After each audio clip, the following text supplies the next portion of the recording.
Throughout all of human history, the heavens and the earth have served as a testament to the Creator.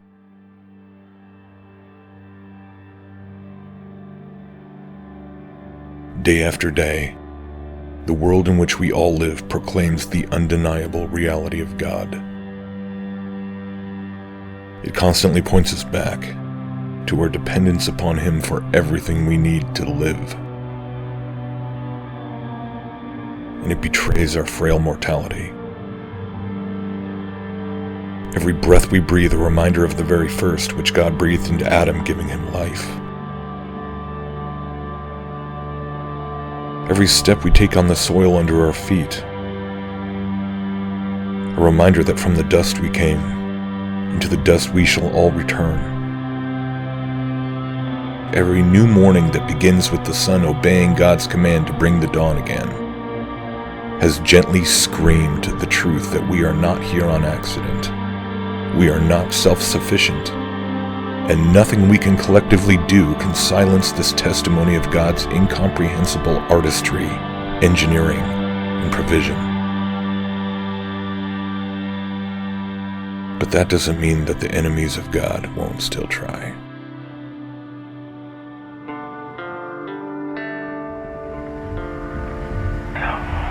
Today, the World Health Organization officially announced that this is a global pandemic.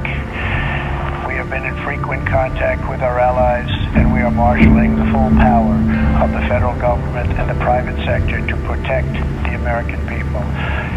This is the most aggressive and comprehensive effort. What I will say of this virus, I think we're in the middle of a massive experiment worldwide. And that is, where's the guinea pigs? Maybe the experiment is, will people listen to scientists?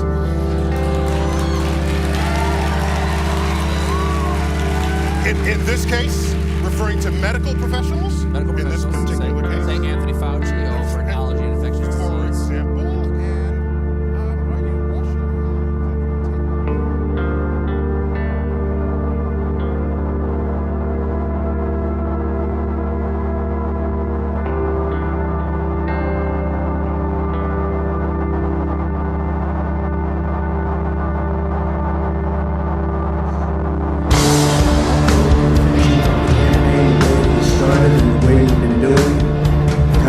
that we've been doing. We've been so proud of it.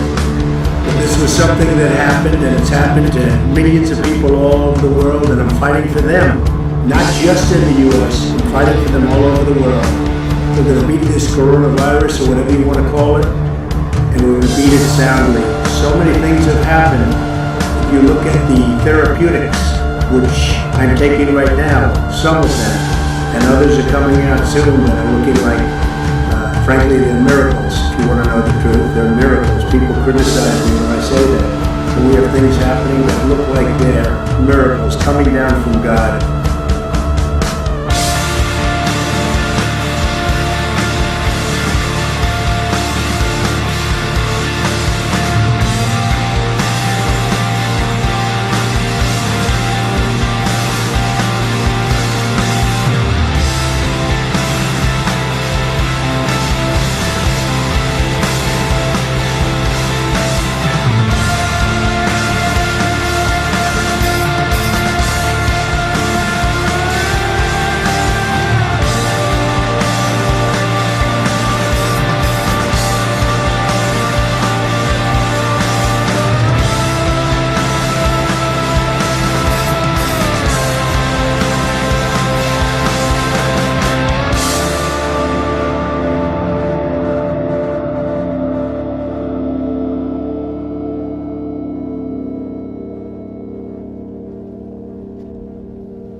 So I know it's been a couple months since I put anything up, and that's because I've been working on this project, and it really only started coming together in these past couple months, even though it's been something I've been thinking a lot about since the beginning of this year, pretty much.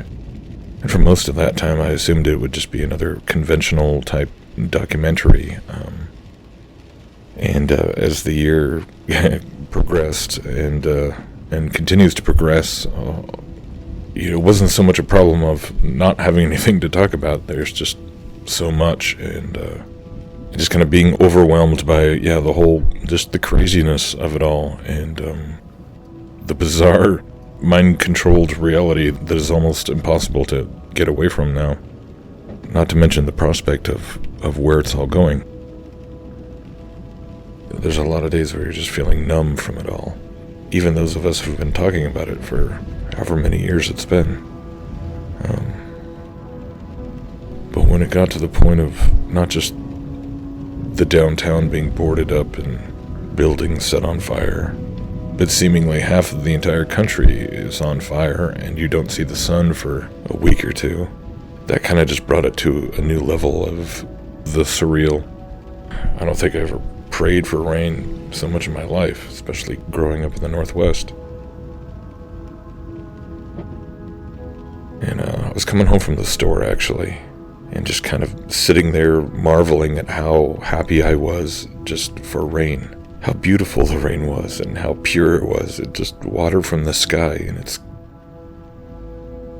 I was just so thankful, for rain. But then, you're at the store and everyone's still just on autopilot from all the propaganda, whether it's political or medical or whatever. All media driven, no matter what.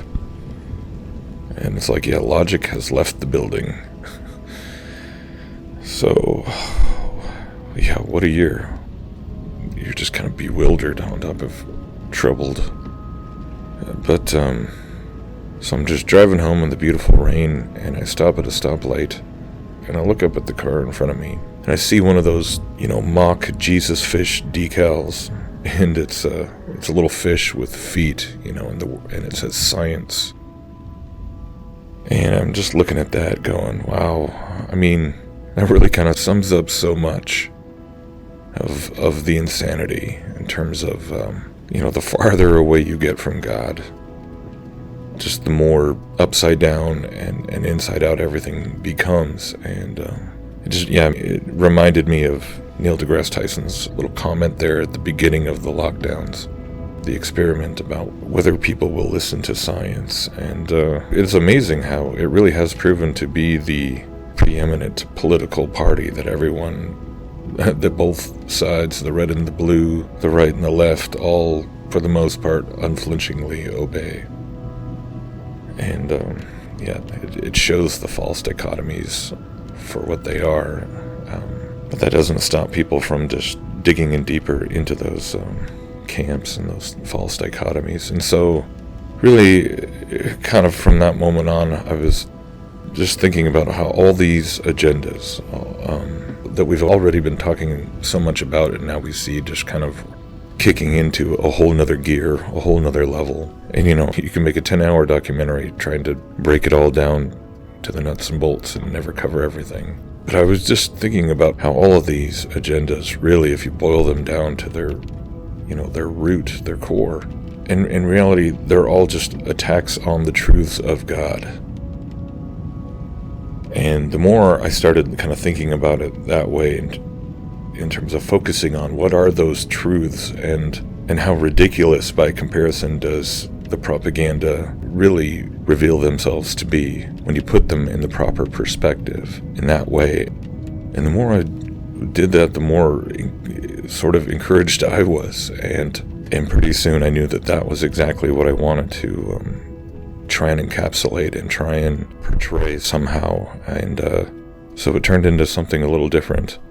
It's kind of more of a playlist, I guess, / documentary / whatever, worship concept album. I don't know, but I think it just kind of made sense to do it this way. So overall, my hope is that whether you're someone who's been walking with Jesus for many, many years, or you're a brand new believer, or you're someone who's just been thinking about spiritual truths and considering the Bible, and even if you're staunchly opposed to anything to do with the Bible or Jesus, wherever you are, I pray that you might be encouraged and prompted to think about things maybe in a different way. So thanks for all your patience and all your support and for all these years of getting to go on this journey with so many of you guys.